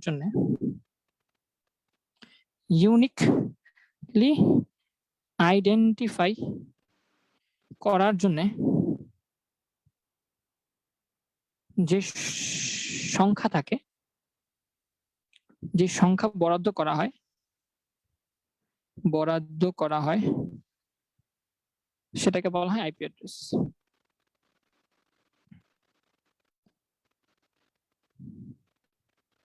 আইপি অ্যাড্রেস, ঠিক আছে। তাহলে এই যে কম্পিউটার ইন্টারনেটের সাথে যুক্ত প্রত্যেকটা ডিভাইসে একটা ইউনিক অ্যাড্রেস ঠিকানা থাকে। সেই ঠিকানাটাকে বলা হয় আইপি অ্যাড্রেস। সেই ঠিকানাটাকে বলা হয় কি? IP address. আইপি অ্যাড্রেস কখনোই কি হয় না, ডুপ্লিকেট হয় না। মানে এক একটা ডিভাইসে আইপি অ্যাড্রেস এক এক রকম হয়। যেমন আমার ডিভাইসের আইপি অ্যাড্রেস যদি আমি একটু দেখতে চাই, আইপি অ্যাড্রেস দেখলে হয়তো পাওয়ার কথা। Find my IP address. আচ্ছা, আমি ওয়াইফাই যাই, এখানে মোস্ট প্রবাবলি থাকার কথা। এই দেখো, এই যে আইপি অ্যাড্রেস আছে, দেখছো আমার ডিভাইসের আইপি অ্যাড্রেস। দেখো এটা হচ্ছে আমার আইপ্যাডের আইপি অ্যাড্রেস, যেটা কোথায় আছে মার্ক করে দেখাই দিই। এই যে এখানে আইপি অ্যাড্রেস আছে, দেখছো এখানে কিন্তু আমার একটা আইপি অ্যাড্রেস আছে। তাহলে এটা হচ্ছে আমার আইপি অ্যাড্রেস, আমার এই আইপ্যাডের আইপি অ্যাড্রেস 192.168.0.104। এটা হচ্ছে ইউনিক ঠিকানা, ঠিক আছে। যে ইউনিক ঠিকানা দিয়ে আমার রাউটার আমার এই আইপ্যাডটাকে চিনতে পারতেছে। চাইলে আমি এই আইপ্যাডটা ধরে কিন্তু কি করতে পারি জানো, এই আইপি অ্যাড্রেসটা ধরে আমার রাউটার থেকে কন্ট্রোল করে আমি স্পিড কমাই দিতে পারি, বা একে আমার রাউটার থেকে বাদ দিয়ে দিতে পারি। অনেক সময় দেখবা তোমাদের বড় ভাইয়েরা, হ্যাঁ, বা তোমাদের বাড়ির পাশের ফ্ল্যাটে যে বড় ভাই আছে, বা পাশের ফ্ল্যাটে আত্মীয়, না চাইতেও কি করে, তোমাদের রাউটারের পাসওয়ার্ড নিয়ে নেয় না, যাই রাউটার দাও, পাসওয়ার্ডটা দাও না তোমাদের, অথচ টাকা দেয় না। কি যন্ত্রণা বাবা, সে সুন্দর মতো আমার নেটটা চালাইতেছে, এটা তো ঠিক না, আমার নেট চালাইতেছে। তখন তুমি কি করবা? তখন তুমি তোমার রাউটারে অ্যাক্সেস করে ওই ভাইয়ার যেই বা ফোন দিয়ে ইউজ করে সেই আইপি অ্যাড্রেসের স্পিডটা লিমিট করে দিবা। তখন সে রাগের চোটে আর তোমার ওয়াইফাই ইউজ করবে না। বুঝতে পারছো? এইভাবে তুমি তোমার ইন্টারনেটকে সেভ করবা, যাতে সবাই তোমার ইন্টারনেট ব্যবহার করতে না পারে। বলেও দিলা, আবার বললা, যখন জিজ্ঞেস করবো বলবা যে ভাই আমার নেটটা স্লো হয়ে গেছে, কি করবো, আমার নেট অনেক স্লো। বুঝছো? এইভাবে তুমি চাইলে তুমি কিন্তু এই ট্রিক্সটা খাটাতে পারো। এখন রাউটার কি জিনিস? একজন বলছো রাউটার কি জিনিস? এই যে আমি আমার আইপ্যাডে নেট ইউজ করতেছি, এটার সাথে কোনো তার আছে ইন্টারনেটের সাথে? তার নাই তো। কোত্থেকে পাইতেছি? ওয়াইফাই ইউজ করে। ওয়াইফাইটা কোত্থেকে আসে? সিগন্যালটা কোত্থেকে আসে? রাউটার থেকে আসে। তাহলে এই ওয়াইফাই সিগন্যালটা যে যন্ত্র থেকে আসতেছে, যেটা দিয়ে আমি ইন্টারনেট অ্যাক্সেস করতেছি, সেটাকে বলা রাউটার। অনেক ধরনের রাউটার পাওয়া যায় নরমালি আমাদের দেশে। টিপি লিঙ্কের রাউটারটা হচ্ছে সবচেয়ে বেশি পপুলার। হ্যাঁ, ওয়াইফাই রাউটার লিখে সার্চ করো, সার্চ করলে পাবা। এরকম একটা যন্ত্র দেখতে পাও না, এরকম দেখতে পাও, তাহলে এটা হচ্ছে সেই আইপি মানে রাউটার যেখান থেকে সবার কাছে ইন্টারনেট পৌঁছায় যায়। তাহলে সেই ভাই যদি সিএসসি ছাত্র হয়, হ্যাঁ সিএসসি ছাত্র হলে এটা করতে পারবে, নর্মাল ইউজাররা তো পারবে না, ঠিক না? নর্মাল ইউজাররা কিন্তু এটা পারবে না। একটু কাহিনী আছে, টিপি লিঙ্কের অ্যাডমিনে গিয়ে অ্যাক্সেস করে অনেক কাজ করতে হয়। আচ্ছা, এখন টিপি লিঙ্কের স্পিড, এখন টিপি লিঙ্কে তুমি যদি এক অ্যান্টেনা বিশিষ্ট রাউটার ইউজ করো, হ্যাঁ, তাহলে তো এরকম হবেই। তুমি টাকা দিবা ছোটটা, জিনিস চাবো বড়টা, তাহলে তো হবে না। টেন্ডা আরো বেশি হবে, মানে একটু কি বলে এগুলাকে, হ্যাঁ একটু কি বলে, একটু কম দামি বা মোটামুটি দামি আছে। সো 40,000, 50,000, 60,000 টাকার রাউটারও আছে। সো তুমি কোনটা ইউজ করবা সেটার উপর বেস করে তোমার স্পিড আসবে। এছাড়া তোমার ইন্টারনেট স্পিডের উপর ডিপেন্ড করে। ইভেন অনেকে রিয়েল আইপি ইউজ করো, ঠিক না? তোমরা তো জানো অনেকে বাসায় কিন্তু ওই ফাইবার অপটিক কেবল দিয়ে কানেকশন নাও, ইন্টারনেটে কানেকশন নাও, ওইটা কিন্তু রিয়েল আইপি। হ্যাঁ, রিয়েল আইপি আছে বা শেয়ার্ড আইপি আছে।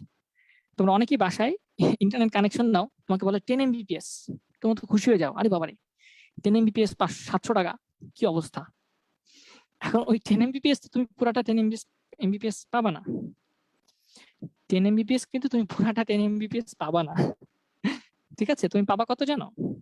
তোমার প্রথমত অনেকগুলো কাহিনী আছে। যেমন ধরো তোমাকে বলা হয় তোমার বাসায় কানেকশন হচ্ছে 10 Mbps, এটা দেয় নর্মালি, এটার এভারেজ কস্ট হচ্ছে 700 টাকা, 500 টাকা আছে, এক একটা এরিয়াতে এক এক রকম পাওয়া যায়। এটা কিন্তু আসলে 10 Mbps না, এটা কিন্তু 10 Mbps না, এটা আসলে 10/2, সরি 10/8 Mbps। এটা হচ্ছে এটা আসলে, তার মানে তুমি 10 Mbps কানেকশন নিছো, এটা আসলে 1.2 Mbps কানেকশন, ঠিক আছে? তারপরে এটা হইলো তো ভালো হইতো যে ভাই আমি সবসময় 1.2 Mbps পাই, তুমি এটাও পাচ্ছ না। তুমি কিভাবে পাবা জানো? এই 1.2 Mbps এর 8 ভাগের 1 ভাগ পাবা। এইটা হচ্ছে তোমার রিয়েল স্পিড, ইন্টারনেট স্পিড। এটা হচ্ছে তোমার রিয়েল ইন্টারনেট স্পিড। প্রথমত 10 Mbps বলছে, সেটাকে তোমার 8 ভাগ করে ফেলতে হয়েছে, সেইটা আবার আরো 8 ভাগ হয়ে যেটা আসতেছে এটা হচ্ছে তোমার রিয়েল স্পিড। এখন বলবা যে ভাই কেন? বেশিরভাগই তোমরা যারা ইন্টারনেট ইউজ করো তারা হচ্ছে শেয়ার্ড আইপি ইউজ করো। শেয়ার্ড আইপি নাম শুনছো হয়তো, শেয়ার্ড লেখা থাকে, হ্যাঁ শেয়ার্ড আইপি। তার মানে আইপি অ্যাড্রেস সেম, এরকম অনেকজনকে তোমার সেম আইপি অ্যাড্রেস দিয়ে দিছে তারা। তার মানে তোমার মতো এরকম 8 জনকে ওরা 1.2 Mbps কানেকশন দিছে, একই লাইন থেকে 8টা ভাগে। চিন্তা করো একটা লাইন ছিল, এটাতে 4টাই না 8টা ভাগে ভাগ করে দিছে। তাহলে পুরো লাইন দিয়ে তো 8 মানে 1.2 Mbps আসবে, কিন্তু এটা তো ভাগ হয়ে যাবে, 8 ভাগ হয়ে যাবে। এখন কেউ হয়তো টানতেছে না, কেউ হয়তো ইন্টারনেট ইউজ করতেছে না, তোমার যে 8 জন নিছো একজন হয়তো ইন্টারনেট ইউজ করতেছে না, তাহলে বাকি 7 জন ওই স্পিডটা ভাগ করে পাবা। এই জন্য তোমার স্পিডটা কম পাও তোমরা। কথা কি বুঝতে পারছো কেন তোমরা আসলে কম পাও? কেন তোমরা আসলে কম পাও? এটা মানে হচ্ছে এটা আরো ডিটেলসে বুঝতে পারবা, সামনে বুঝতে পারবা, বা এখনো বুঝতে পারা উচিত। Mbps এটা হচ্ছে bit per second, megabit per second, আর এটা হচ্ছে megabyte per second. Bit আর বাইটের মাঝখানে পার্থক্য তো তোমরা নিজেরাই বুঝো। বিট একটা হচ্ছে বিট, আর একটা হচ্ছে বাইট। 8টা বিট মিলে একটা বাইট হয়, ঠিক আছে? 8টা বিট মিলে 8 বিট মিলে একটা বাইট হয়। সো তোমাদের যেটা দেয় সেটা হচ্ছে এই বিটটা দেয়, তোমাদের বিটের হিসাবে বলে 10 Mbps, 20 Mbps, 25 Mbps, কিন্তু আসলে কিন্তু এগুলা ওই তোমাকে বিটের হিসাবে বলে। এই জন্য তোমার কাছে 8 গুণ বেশি মনে হয়, কিন্তু এটা 8 গুণ না। হ্যাঁ, এটা হচ্ছে এটাকে 8 দিয়ে ভাগ করলে যেটা পাবা সেই Mbps তুমি আসো। তুমি ইন্টারনেট থেকে যখন ডাউনলোড করো না কোনো কিছু, তখন যে 1.2 Mbps বা এত পিএস হয়েছে তোমাকে কিন্তু এটা দেখায়, তোমার ডাউনলোড কতটুকু হলো এটা কিন্তু এই এমবি তে দেখায়। আর তোমার স্পিডটা যেটা দেখাইতেছে দোকানদার বলা বা আইএসপি বলা, ওরা কিন্তু এই এমবিপিএস হিসাবটা করে। সো একটু বুঝে শুনে নেট নিবা এখান থেকে, ঠিক আছে? আর শেয়ার নিবা না, শেয়ারের দাম বেশি থাকে নরমালি। রিয়েল আইপিতে দামটা একটু বেশি হয়। যেমন রিয়েল আইপিতে তোমার হয়তো এই তোমার সেম এমবিপিএস, হ্যাঁ, যে 3 Mbps বা 2 Mbps, হ্যাঁ, বা 10 Mbps তুমি যে রিয়েল নিতে চাও, রিয়েল আইপি দিয়ে, যেমন বাংলাদেশে এখন অনেকগুলা নেশন ওয়াইড আইএসপি আছে, যেমন লিঙ্ক 3 আছে, লিঙ্ক 3, তারপর এম্বার আইটি, হ্যাঁ এম্বার আইটি, তারপর আরো অনেকগুলো নেশন ওয়াইড আইএসপি আছে। ওরা এরকম ফাইবার অপটিক কেবল দিয়ে তোমার কানেকশন দিবে। ওরা নেয় হচ্ছে এরকম 1200 টাকা করে মিনিমাম, সর্বনিম্ন আমার দেখা 1200 টাকা, ঠিক আছে। সো তখন কি হয়, স্পিডটা ভালো থাকে, তখন আর শেয়ার্ড হয় না, মানে একজন 8জন ভাগ করে নিয়ে নেয় না তোমারটা, তুমি একা একা ইউজ করো, ঠিক আছে, তুমি একা একা ইউজ করো। এটাকে বলা হয় রিয়েল আইপি, হ্যাঁ এটাকে বলা হয় রিয়েল আইপি, রিয়েল আইপি। যারা ফ্রিল্যান্সিং করে ওরা কিন্তু রিয়েল আইপি ইউজ করতে হয়, রিয়েল আইপি ইউজ করতে হয়। আদারওয়াইজ তোমাকে, যেমন রিয়েল আইপি ছাড়া তুমি ওই কি বলো, ওই নেটফ্লিক্সে বিভিন্ন জায়গায় ঝামেলা করে, বিভিন্ন ওয়েবসাইটে ঝামেলা করে, রিয়েল আইপি ছাড়া অ্যাক্সেস পাওয়া যায় না সফিস্টিকেটেড জিনিসপত্র জায়গায়, ঠিক আছে। তো এগুলো হচ্ছে রিয়েল আইপি। এগুলো একটা অ্যাড্রেসে ওরা একটা স্পিডই দেয়, একটা অ্যাড্রেস শুধু তোমাকেই দিয়ে দেয়, বুঝতে পারছো, মানে তোমার নামই সবকিছু আছে। এটা এমবিপি শুধু তুমি ইউজ করবে, আর কেউ ইউজ করবে না, এটাকে বলে রিয়েল আইপি। আর শেয়ার্ড আইপি কি, যেটা তোমার অনেকে মিলে ইউজ করে। শেয়ার্ড আইপিতে দাম কমে যায়, স্পিডও কমে যায়। রিয়েল আইপিতে দাম বেড়ে যায়, স্পিডটাও রিলায়েবল থাকে। Is it true that VPN increases internet speed? This is totally a lie. VPN কখনো স্পিডকে বাড়ায় না, উল্টা কমায় দেয়। VPN মানে কি জানো? VPN মানে কি বলো দেখি, কে কে জানে VPN মানে কি? VPN মানে কি তোমরা একটু আমাকে বলো দেখি। VPN কখনো স্পিড বাড়াবে না, VPN কখনোই স্পিড বাড়াবে না, উল্টা VPN স্পিড কমাবে। VPN হচ্ছে ভার্চুয়াল, বলো, virtual private network, virtual private network, এটা হচ্ছে VPN এর ফুল মিনিং। VPN এ যেটা হয় যে নরমালি তুমি ধরো বাংলাদেশ থেকে ব্যবহার করতেছো, ফেসবুক ব্যবহার করতেছো, ওই যে এখন কি হয়েছে তোমরা তো জানো, ফ্রি ফায়ার পাবজি ব্যান হয়ে গেছে না? তোমরা সবাই জানো ফ্রি ফায়ার আর পাবজি ব্যান হয়ে গেছে। পাবজি বাংলাদেশে ব্যান করে দিচ্ছে, বাংলাদেশ থেকে খেলা যাবে না, কিন্তু তারপরে কিন্তু সবাই কি করে, VPN ইউজ করে ঠিকই খেলছে। ইভেন আমিও মনে হয় গত সপ্তাহে একবার খেলছিলাম ফ্রি ফায়ার। সো এই যে আমি কি করতেছি, ব্যান হওয়ার পরে আমি VPN ইউজ করে খেলতে পারতেছি। কেন? বাংলাদেশ সরকার তো মানা করে দিছে, বাংলাদেশ সরকার মানা করে দিছে এটা খেলা যাবে না, এবং বাংলাদেশের অ্যাড্রেস দিয়ে খেলাও যায় না, কারণ বাংলাদেশ সরকার জানে যে তোমার অ্যাড্রেসটা কি। বাংলাদেশ কি করছে, সরকার কি করছে না, এই বাংলাদেশের যত অ্যাড্রেস আছে, যত আইপি অ্যাড্রেস আছে সবাইকে ব্লক করে দিচ্ছে, যে এই আইপি অ্যাড্রেসটা এই গেম অ্যাক্সেস করতে পারবে না। কারণ তোমরা তো জানো যে আমাদের ইন্টারনেট কিন্তু বাংলাদেশে আইএসপি মেইন তারটা দিয়েই সারা দুনিয়ার সাথে কানেক্টেড।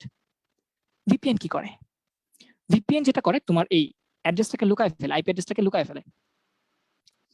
অ্যাড্রেসটাকে লুকায় ফেলে, VPN তোমার আইপি কে লুকায়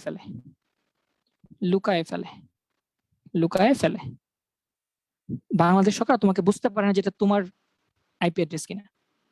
তুমি কি করো, যে VPN এ গেলে কি দেখা যায় বলো তো? আমার কিন্তু VPN আছে, দেখি একটু, এই যে আমার এখানে VPN একটা আছে, তো সেটা একটু ওপেন করে দেখাই তোমাদের। আচ্ছা আমি আপাতত মাইক্রোফোনটা খুলে ফেলতেছি, কারণ আমার চার্জ নেই, আমার চার্জ দিতে হবে।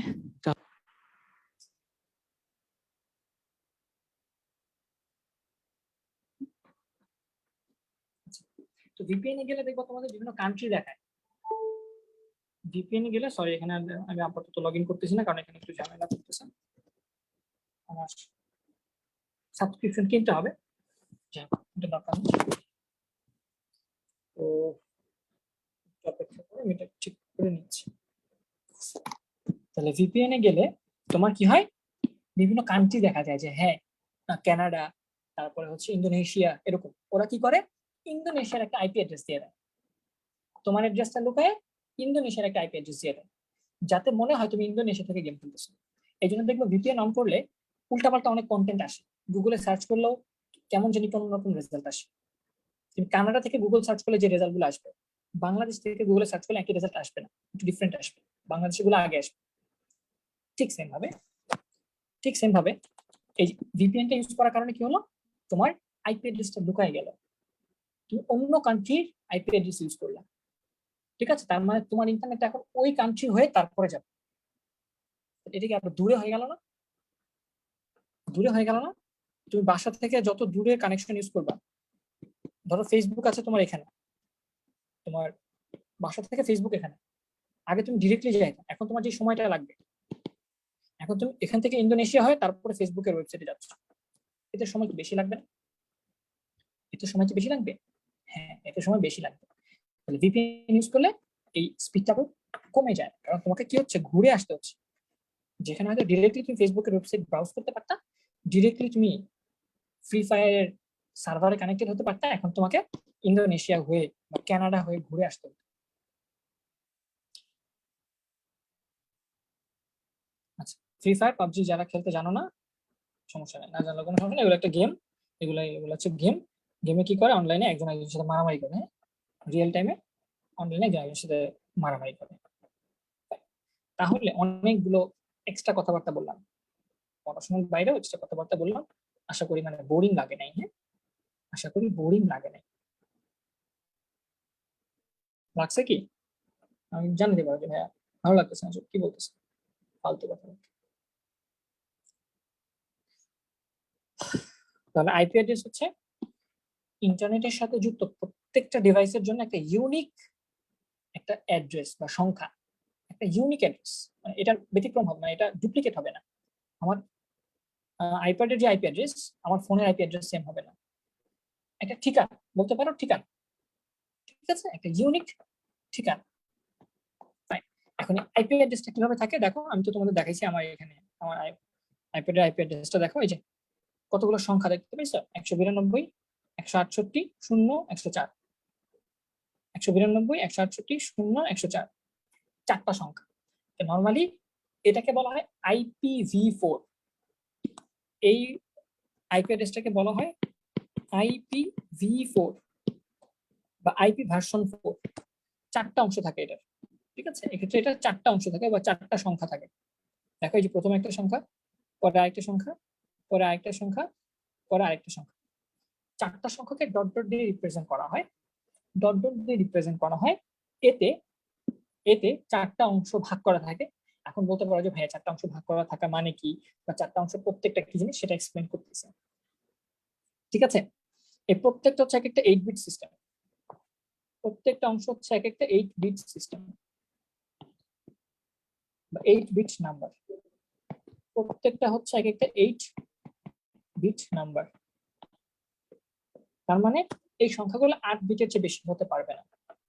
সংখ্যাগুলো 8 বিটের থেকে বেশি হতে পারবে না। একটু আমাকে বলো তো, তোমরা তো আমাদের অনেকই পড়াইছ, চ্যাপ্টার 3 তো পড়াইছ, 8 বিট। 8 বিট সংখ্যায় সবচেয়ে লোয়েস্ট সংখ্যা কত আর সবচেয়ে হাইয়েস্ট সংখ্যা কত? 8 বিট বা 8টা ঘর দিয়ে তুমি যে সংখ্যাগুলোকে লিখবা, বাইনারি যে সংখ্যাগুলোকে লিখবা, 1টা 2টা 3টা 4টা 5টা 6টা 7টা 8টা, 8টা ঘর দিয়ে তুমি যে সংখ্যাগুলোকে লিখবা, এর মধ্যে সবচেয়ে ছোট সংখ্যাটা কোনটা? হ্যাঁ, সবগুলো শূন্য দিলেই তো সবচেয়ে ছোট সংখ্যা পেয়ে যাই। হ্যাঁ, তাহলে সবচেয়ে লোয়েস্ট নাম্বার হচ্ছে 0।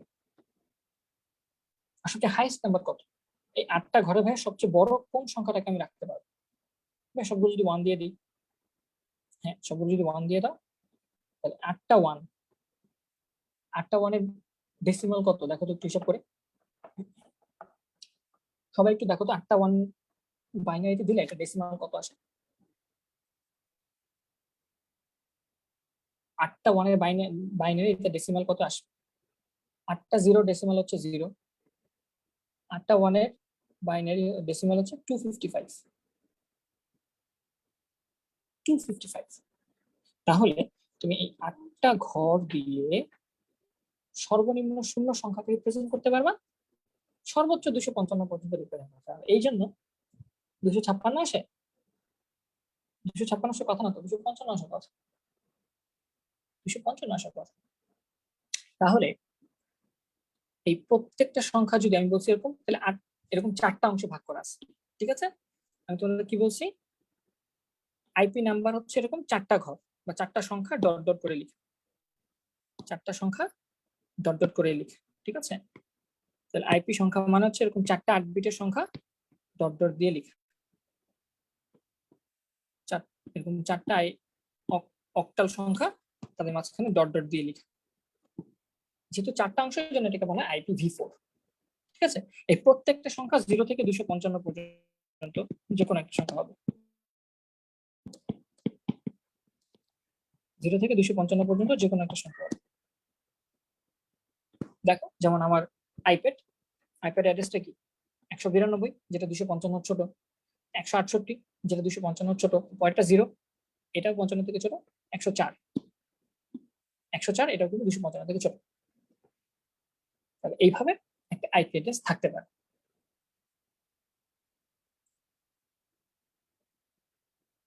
আচ্ছা, দেখি ডাইনামিক ওয়েবসাইট বানায় দেখাতে পারি কিনা।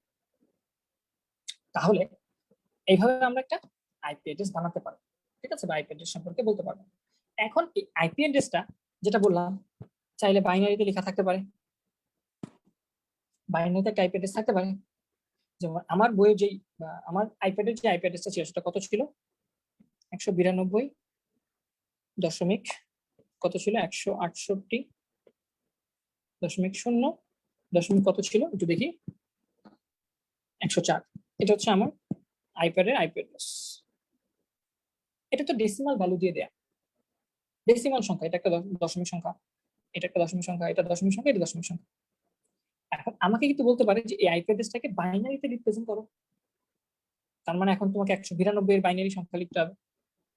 এখন 192 এর বাইনারি কত, আমি তো পারি বের করতে, তাও ক্যালকুলেটর যদি বের করে ফেলি, 192 ইন বাইনারি, সার্চ করে ফেলি, গুগল থেকে সার্চ করে লিখে, হ্যাঁ, বা গুগল থেকে সার্চ করে দেখাই 192 ইন বাইনারি। এটা আসতেছে কত, দুইটা 1 দিয়ে 6টা 0 নাকি, তাহলে দুইটা 1 দিয়ে 6টা 0, দুইটা 1 দিয়ে 6টা 0, তারপর একটা দশমিক, তারপর 168 এর বাইনারি করি,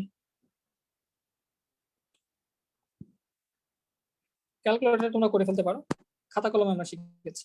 101010 দুইটা 0, তাহলে 101010 দুইটা 0, তারপর একটা দশমিক 0, 0 ডেসিমাল বাইনারি কত, 0 বাইনারি তো 8টা 0,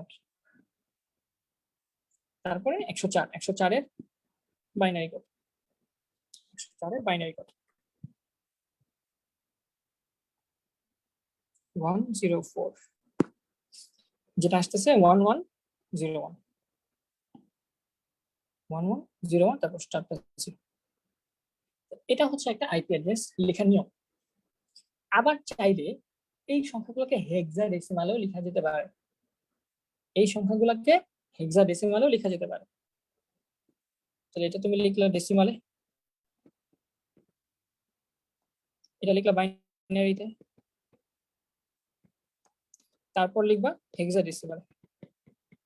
এই কনভার্সন তোমরা শিখেছো না, এখানে কিন্তু আগের চ্যাপ্টারের জিনিসগুলো লাগতে পারে, এই যে ডেসিমাল থেকে বাইনারি, তারপর আবার তুমি এখন হেক্সাডেসিমালে যাবা। হেক্সাডেসিমালও চাইলে তুমি এইভাবে সংখ্যাগুলো দিয়ে ডট ডট দিয়ে রিপ্রেজেন্ট করতে পারো। তাহলে ভাই আইপি অ্যাড্রেস কি, আইপি অ্যাড্রেস কি, আইপি অ্যাড্রেস হচ্ছে ভাইয়া একটা ঠিকানা, কম্পিউটারের সাথে যুক্ত যতগুলা ডিভাইস আছে, যতগুলা ইন্টারনেটের সাথে যুক্ত যতগুলো কম্পিউটার আছে সবগুলার একটা ইউনিক ঠিকানা। এবং এটার ফুল মিনিং কি, এটার ফুল মিনিং হচ্ছে internet protocol address, internet protocol address, ঠিক আছে? এটা প্রত্যেকটা ডিভাইসের জন্য ইউনিক থাকে, প্রত্যেকটা ডিভাইসের জন্য ইউনিক থাকে, এটা কখনো ডুপ্লিকেট হবে না। বোঝা গেছে? এখন আমাকে একটু বলো তো যে এই যে ভাইয়া আপনি 8 বিটের 4টা সংখ্যাকে মিলাই আপনি একটা অ্যাড্রেস বানাইছেন। এখন এই টোটাল এই 4টা 32টা বিট দিয়ে আমি এরকম কতগুলো ডিভাইসকে সংখ্যা দিতে পারবো? যেমন ভাইয়া আমি আইপি এটার জন্য একটা আইপি অ্যাড্রেস দিবেন, আইপ্যাডের জন্য আপনি আইফোনের জন্য একটা আইপি অ্যাড্রেস দিবেন ভাইয়া, আপনি আপনার ম্যাকবুকের জন্য আপনি একটা আইপি অ্যাড্রেস দিবেন, আপনার টিভির জন্য একটা আইপি অ্যাড্রেস আছে। এরকম পৃথিবীতে কতগুলো ডিভাইস আছে ইন্টারনেটের সাথে যুক্ত বলতো? হাজার হাজার কোটি কোটি ডিভাইস আছে। প্রত্যেকটা ডিভাইসকে কি ভাই একটা নির্দিষ্ট সংখ্যা দিয়ে রিপ্রেজেন্ট করা সম্ভব? দেখি। আমি বলছিলাম এই সিস্টেমটাকে বলা হয় IPv4। সিস্টেমটাকে কি বলে? IPv4 version 4। 4টা অক্টাল নাম্বার দিয়ে এরকম নাম্বারিং করা হয়, সংখ্যা দেওয়া হয় একটা ডিভাইসকে। তাহলে এই 4টা সংখ্যা দিয়ে আমি কতগুলো ডিভাইসকে নাম্বারিং করতে পারবো ভাইয়া? অনেকটা কিন্তু আমাদের ওই ASCII কোড ইউনিভার্সাল কোডের মতো, মনে আছে? ইউনিভার্সাল কোড 16 বিট সিস্টেম ছিল, সেখানে কতগুলো আলাদা আলাদা সংখ্যাকে বা আলাদা আলাদা চিহ্নকে সংখ্যা দেওয়া যেত, 2 টু দি পাওয়ার 16 সংখ্যক। তোমাদের মনে থাকার কথা। যেমন প্রথমত তোমাদের ASCII কোড ছিল, ASCII কোড হচ্ছে 8 বিট সিস্টেম, এবং এখানে 2 টু দি পাওয়ার 8 বা টোটাল 256টা বর্ণকে ভিন্ন ভিন্ন বর্ণের জন্য সংখ্যা বরাদ্দ করা যেত, শুধু ইংলিশ লেখা যেত আর অন্য কিছু লেখা যেত। এরপরে আসলে ইউনিভার্সাল কোড বা ইউনিকোড, যেটা 16 বিট সিস্টেম, 16 বিট সিস্টেম, যেটা দিয়ে বাংলা সহ চাইনিজ সব ভাষা লেখা যায়। কারণ সেখানে টোটাল ক্যাপাসিটি কত? 2 টু দি পাওয়ার 16।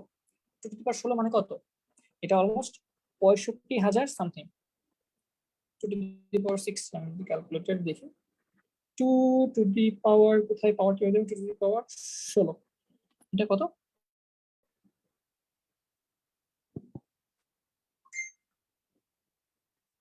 আচ্ছা, আমাকে শোনা যাচ্ছে না? আমি কানেক্টেড নাই তোমাদের সাথে, দেখি তো। আচ্ছা, তুমি আমাকে শোনা যাচ্ছে কিনা একটু বলো তো ভাই। জি ভাইয়া, শোনা যাচ্ছে।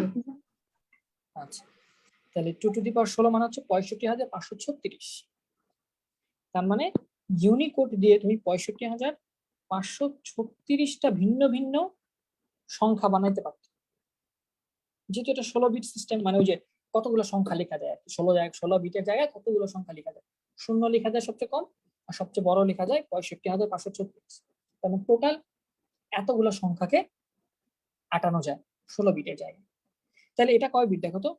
8, 8, 16, 8, 24, 4, 8, 32। আইপি ভার্সন 4 হচ্ছে 32 বিট সিস্টেম। তাহলে আমাকে একটু বলো তো, এই 32 বিট দিয়ে কতগুলো সংখ্যা বানানো যাবে? তাহলে IPv4 যেহেতু 32 বিট সিস্টেম,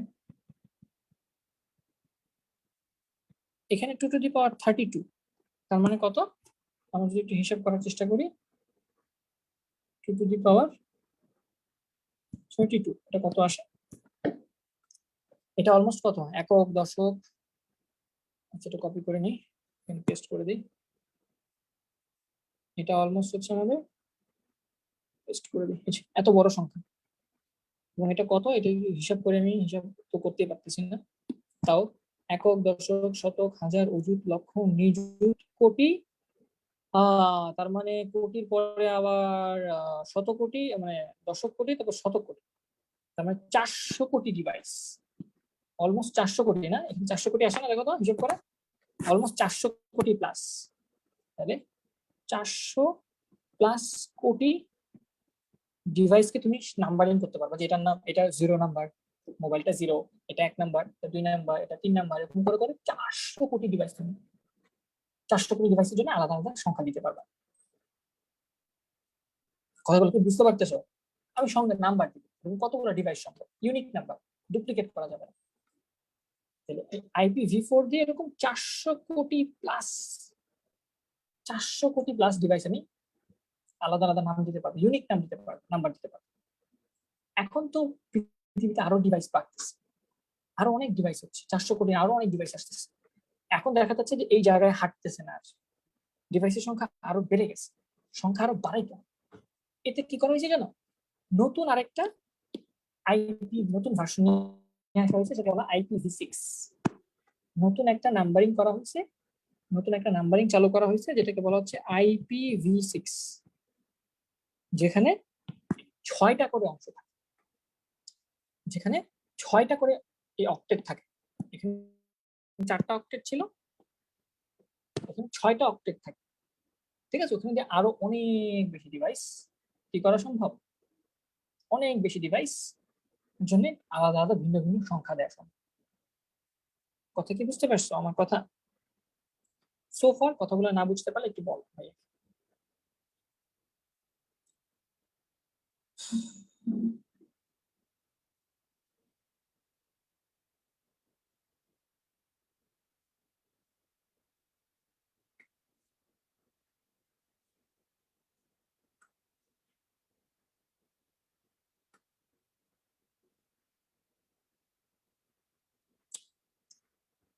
তাহলে আইপি অ্যাড্রেস হচ্ছে ভাইয়া কিছুই না, কিছুই না ভাইয়া, প্রত্যেকটা ডিভাইসের জন্য একটা সংখ্যা দেয়। মানে জাস্ট একটা, ওর নাম না দিয়ে, ওকে আইফোন না বলে আমি একটা সংখ্যা নামে ডাকবো। তুমি যখন তুমি যখন কোনো কিছু ব্রাউজ করবা, তুমি যখন কোনো কিছু ব্রাউজ করবা, হ্যালো, বলো ভাই, বলো।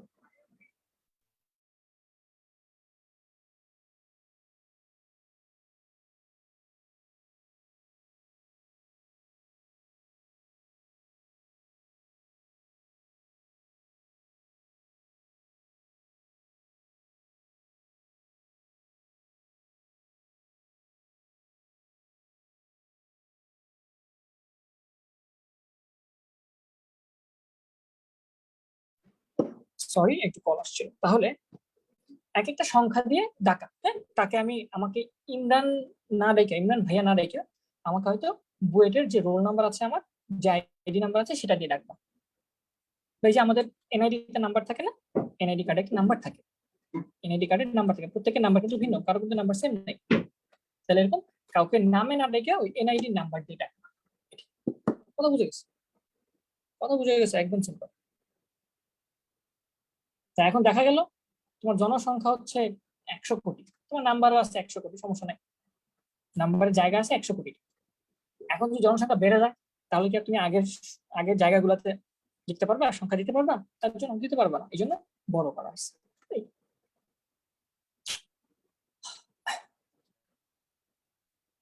আমার ফোনের আইপি কয়দিন পর পর চেঞ্জ হয়ে যায় কেন?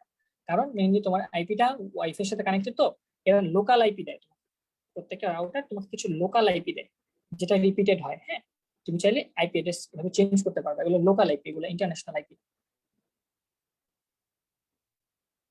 অনেক কথা বলে ফেলেছি, ক্লাস বড় হয়ে গেছে নাকি বেশি?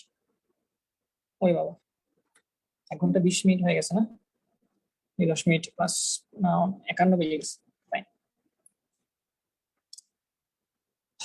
তো আচ্ছা, ম্যাক অ্যাড্রেস, আচ্ছা এখানে আরো কিছু অ্যাড্রেস তুমি দেখছো অনেকে হয়তো, যে অনেকে কোশ্চেন করতেছো ভাইয়া আপনার এখানে যে আইপি অ্যাড্রেসের পাশাপাশি, আইপি অ্যাড্রেসের পাশাপাশি ভাই এখানে আবার একটা সাবনেট মাস্ক আছে, আবার রাউটার আছে, এরকম সাবনেট মাস্ক মানে আছে তোমার সহকারী কিছু, হ্যাঁ, আইপি অ্যাড্রেস।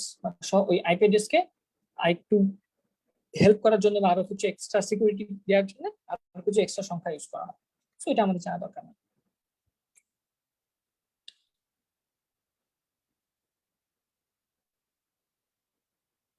না, লিস্ট টাইমের উপর আইপি চেঞ্জ হয়, আচ্ছা যাই হোক।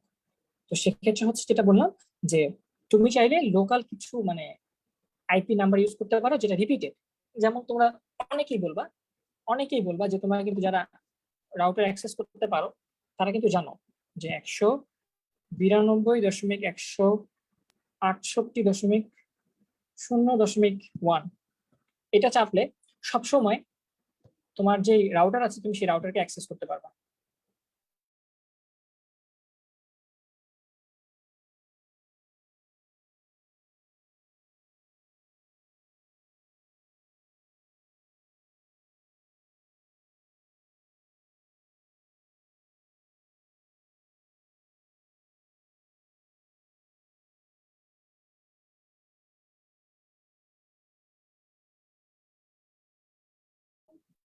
ভাইয়া কথা শোনা যাচ্ছে না।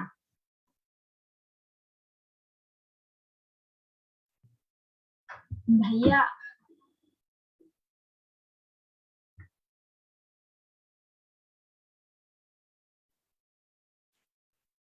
নেট চলে গেছিল। আচ্ছা, তাহলে টেনমেন্ট স্কুলেরও কিন্তু নামের পাশাপাশি একটা নাম্বারও আছে। টেনমেন্ট স্কুলে নাম্বার দেওয়া আছে, নাম দিয়ে সবাই চিনে, সহজ, কিন্তু ওর একটা সংখ্যাও আছে, আইপি অ্যাড্রেস আছে। তুমি চাইলে টেনমেন্ট স্কুলের ওই সংখ্যাটা দিয়ে টেনমেন্ট স্কুলের ওয়েবসাইটে যেতে পারবা। প্রত্যেকটা ওয়েবসাইটে এরকম একটা সংখ্যা আছে নামের পাশাপাশি। এই যেমন আমি কি দেখো, এই যে আমার রাউটার অ্যাক্সেস করছি, টিপি লিঙ্কের রাউটার আমি অ্যাক্সেস করছি, এখন এখানে যদি অ্যাডমিন অ্যাডমিন দিয়ে যাই তাহলে আমার লগ ইন হওয়ার কথা। বেসিক পাসওয়ার্ড অ্যাডমিন অ্যাডমিনই থাকে। হ্যাঁ, অ্যাডমিন অ্যাডমিন। এই যে আমি আমার রাউটারকে অ্যাক্সেস করে ফেলছি, দেখছো? এখন আমি এখানে দেখতে পারবো আমার রাউটারে কে কে কানেক্টেড আছে, দেখবা? কোথায় কোথায় কোথায় কোথায় কোথায় ডিসিএইচপি তে মনে হয় নাকি, ভাইয়া দাঁড়াও স্ক্রিন শেয়ার ডিসিপি। দেয়া নেই। ও, স্ক্রিন শেয়ার দেয়া নাই। আমি বলবো না। আমি আমার রাউটারকে অ্যাক্সেস করেছি, হ্যাঁ, ওই 192 168 01, এই দেখো একটা সংখ্যা দিয়ে আমি অ্যাক্সেস করেছি। ঠিক আছে, 192 168 01, এটা তুমি তোমার বন্ধুর কম্পিউটার গেলেও এটা দিয়ে অ্যাক্সেস করতে পারবে। তাহলে এই সেম অ্যাড্রেস কিভাবে হইলো ভাইয়া? তাহলে লোকাল আইপি অ্যাড্রেস থাকে যেটা রিপিটেড থাকে, মানে তুমি ইউজ করতে পারবে, হ্যাঁ, বিভিন্ন নামে। তো এখানে তুমি গেলে তুমি দেখতে পারবা যে আসলে তোমার এই রাউটারের সাথে কে কে কানেক্টেড। দেখো, এই ইমরানস ম্যাকবুক প্রো কানেক্টেড, তারপর Imran's iPad Pro connected, Imran's 11 Pro Max. আমার 3টা ডিভাইস এখানে কানেক্টেড, সাথে আরেকটা ডিভাইসও কানেক্টেড যেটা আননোন। এটা মিলে আমার টিভির নামটা দেওয়া হয়নি, এই জন্য নামটা শো করতেছে না। তুমি চাইলে ভাবে কিন্তু ওই কে কে তোমার রাউটারের সাথে কানেক্টেড আছে সেটা বের করে ফেলতে পারবা। বুঝতে পারছো? এবং এটার বেসিক কি, এটার বেসিক যাইতে হলে কি করতে হয় আমি আবার কেটে দেখাই। তুমি কি করবা, 192.168.0.1 এটা লিখে সার্চ করবা, এই যে চলে গেছে। এখানে বেসিক পাসওয়ার্ড থাকে অ্যাডমিন অ্যাডমিন, অনেকে চেঞ্জ করে ফেলে, পরে আর অ্যাক্সেস করতে পারবে না। মানে গেলাম, আমি আমার রাউটারে অ্যাক্সেস করে ফেললাম।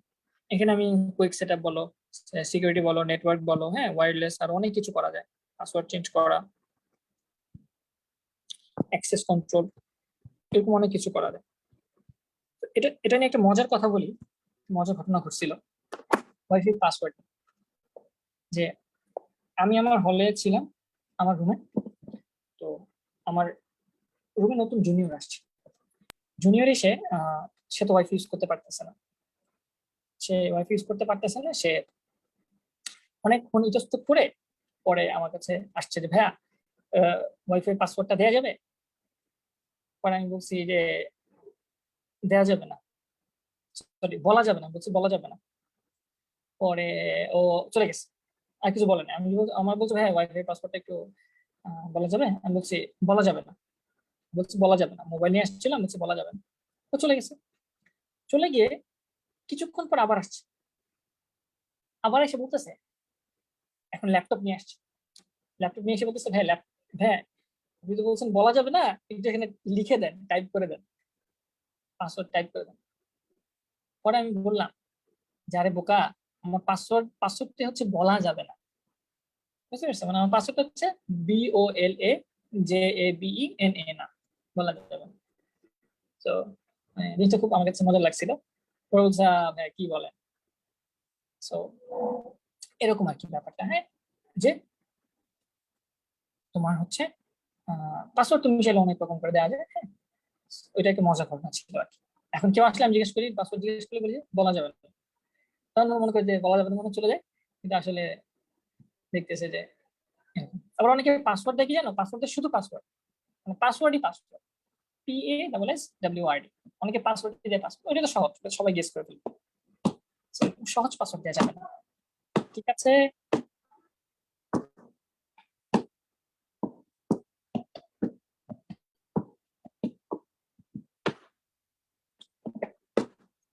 এই তো মোটামুটি আজকে অনেক কথা বললাম, আশা করি তোমরা এনজয় করতে পারছো, যে চ্যাপ্টারটা মজা পাইছো, এবং ভালো লাগছে তোমাদের কাছে। আমি জানি না, আমি অনেক কথাবার্তা বলছি হয়তো। তোমরা আরো বড় হও, আমি তোমাদের হয়তো জাস্ট ঝাপসা ধারণা দিচ্ছি, তোমাদের এখনো ডিটেলস পড়াই নাই। সিএসি নিয়ে পড়বা, ট্রিপলি নিয়ে পড়বা, সিকিউরিটি নিয়ে পড়বা, তখন আরো অনেক ডিটেলসে পড়ানো যাবে। আইপি অ্যাড্রেসে কিছুই বলি না আমি, আইপি অ্যাড্রেস নিয়ে অনেক কিছু করা যায়, তো এগুলো এখন বলার দরকার নেই। সিএসি নিয়ে পড়ো, ইউনিভার্সিটিতে ওঠো, চাকরিতে যাও, তখন আরো অনেক কিছু শিখবা। তো এই পর্যন্ত থাকুক, ইনশাল্লাহ নেক্সট ক্লাসে দেখা হচ্ছে। কোডিং শুরু করবো আমরা। ভালো থাকো সবাই, আসসালামু আলাইকুম।